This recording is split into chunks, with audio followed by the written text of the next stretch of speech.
5 seconds to go.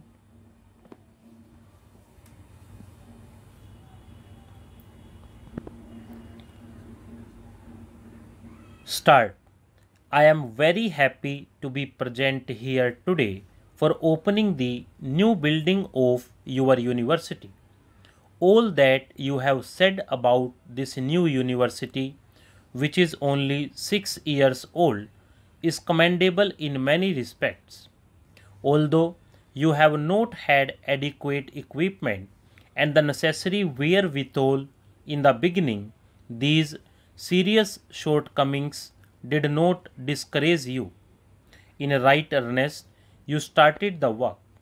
One might feel sorry, but I am sure no one will feel surprised to know that in its seventh year, this university does not possess departments in subjects like Sanskrit and English on the side of arts and physics, chemistry, anthropology, and geology on the side of science.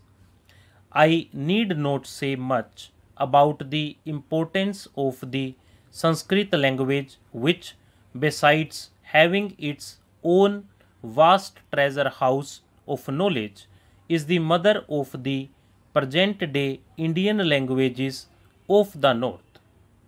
The study of English language and literature is also essential for a university student, for it is a language which many in our country have been cultivating for the last 200 years and which is recognized as a medium of international expression by virtue of its being the language of a number of countries. Equally important is the study of chemistry and physics, which are in a way the basic sciences which go to form the foundations of all technical and scientific knowledge. As for anthropology and geology, these two subjects have special significance for your state. Inhabited as your state is by a number of tribal people speaking different tongues and having different customs and possibly belonging to different ethnic groups. No other state in India provides such favorable conditions and opportunities for the study of anthropology as yours. In respect of geology also, I feel that its study should have special importance for the University of Guwahati for the benefit of not only Assam but the whole country. Assam is so rich in mineral wealth which is yet to be tapped. And so far as the production of oil goes, your state has its virtual monopoly in India. I am glad you have not been discouraged by these shortcomings, but you are endeavoring to create department in these subjects as early as possible. I have not the least doubt that the government of India will, on their part, do all that is possible to enable you to do so. I must congratulate you on maintaining high academic standards in your university. It has been said in certain quarters that for the last few years some of our universities have relaxed their standards.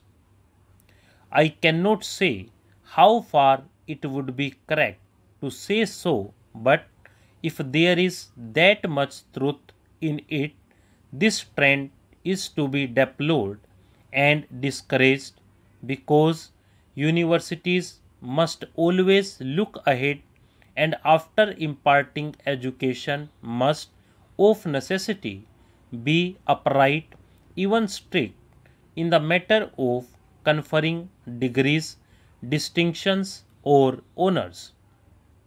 You have done the right thing in sticking to this ideal from the very beginning. I am one with you that in order to be fully useful to the people for whom a university serves, it ought to be a teaching body. I am glad that in your planning you have kept this point in view. I hope the building for which you have been good enough to invite me to open today marks the beginning of your undertaking in that direction. Apart from imparting education, which is after all the real aim of a university, it will also help you to coordinate and centralize your academic activities. What has particularly pleased me in the Vice Chancellor's address is his reference to the fact that your university is likely to provide a great meeting place for the different racial and linguistic groups inhabiting Assam. My own view is that a university, besides being a seat of learning, should also be a center of real cultural activity. For the mixing of people professing different faiths, speaking different tongues, and having different customs and traditions, no other place can be more suitable than a university. This is because a university is singularly free from any kind of bias and the din and turmoil of politics. It provides an ideal atmosphere for all people to come close together and understand each other. I need hardly point out that you will be rendering a great service not only to your state but to the whole of India. If you keep this objective before you, you will have rendered a great service to the nation if, by sticking to your resolve, you succeed in bringing all these groups together by providing them equal opportunities, thereby promoting mutual understanding and the good of all. I am thankful to the Vice Chancellor for having invited me to open this building and for giving me an opportunity to address you today.